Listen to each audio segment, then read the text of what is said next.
Juízes. Capítulo 18. Naqueles dias, Israel não tinha rei.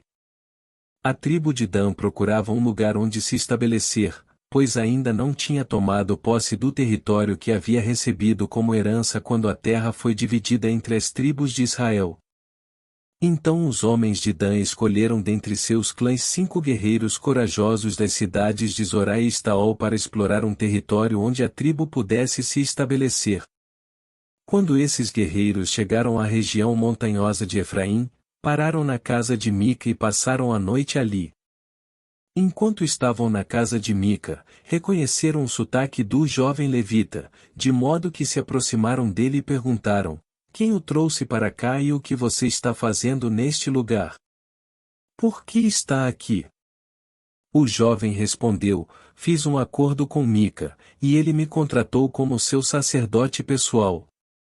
Então eles disseram: "Pergunte a Deus se nossa viagem será bem-sucedida."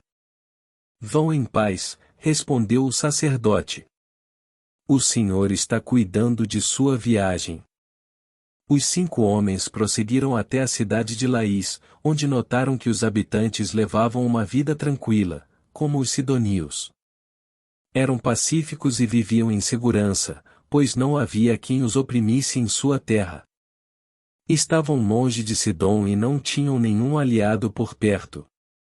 Quando os homens voltaram a Zorá e a Estaol, seus parentes lhes perguntaram: "O que vocês descobriram?" Eles responderam: "Vamos atacá-los. Vimos a terra, e ela é muito boa. O que vocês estão esperando? Não hesitem em avançar e tomar posse dela. Quando chegarem lá, verão que o povo leva uma vida tranquila. Deus nos deu uma terra espaçosa e fértil, onde não falta nada."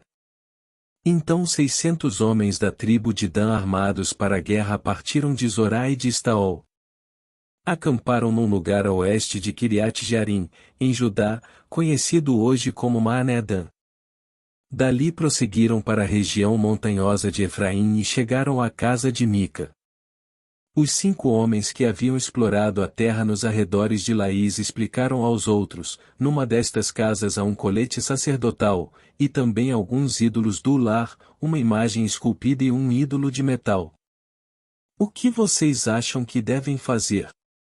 Os 5 homens saíram da estrada principal e foram à casa de Mica, onde morava o jovem levita, e o saudaram. Os 600 guerreiros armados da tribo de Dan ficaram à entrada da porta, e os 5 espiões entraram no santuário e removeram a imagem esculpida, o colete sacerdotal, os ídolos do lar e o ídolo de metal. Enquanto isso, o sacerdote ficou junto à porta, com os 600 guerreiros armados. Quando o sacerdote viu que os homens estavam levando todos os objetos sagrados do santuário de Mica, perguntou: "O que vocês estão fazendo?" "Fique quieto e venha conosco", responderam. "Seja nosso pai e sacerdote."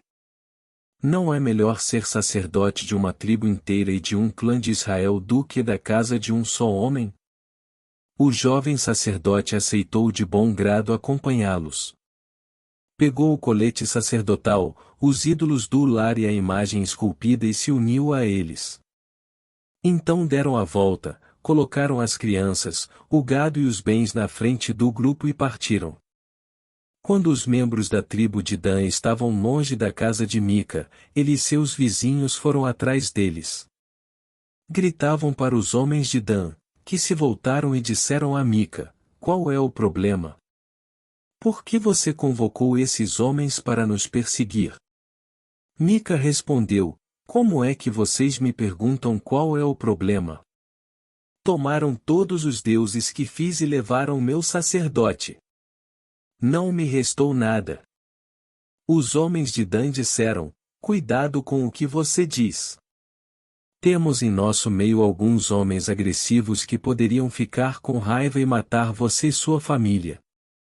Assim, os homens de Dan seguiram seu caminho. Quando Mica viu que eram numerosos demais para atacá-los, deu meia volta e foi para casa. Então os homens de Dan, levando os ídolos de Mica e seu sacerdote, chegaram à cidade de Laís, cujo povo era pacífico e vivia em segurança. Mataram à espada os habitantes e queimaram a cidade. Não havia ninguém que livrasse os habitantes da cidade, pois estavam longe de Sidom e não tinham nenhum aliado por perto. Isso aconteceu no vale de Bet-Reob. Então o povo da tribo de Dan reconstruiu a cidade e passou a habitar nela. Mudaram seu nome para Dan, em homenagem ao antepassado deles, o filho de Jacó. Antes disso, a cidade se chamava Laís. Levantaram ali a imagem esculpida e nomearam Jonatas, filho de Gerson, filho de Moisés, como seu sacerdote. Os descendentes de Jonatas serviram como sacerdotes da tribo de Dan até a época do exílio.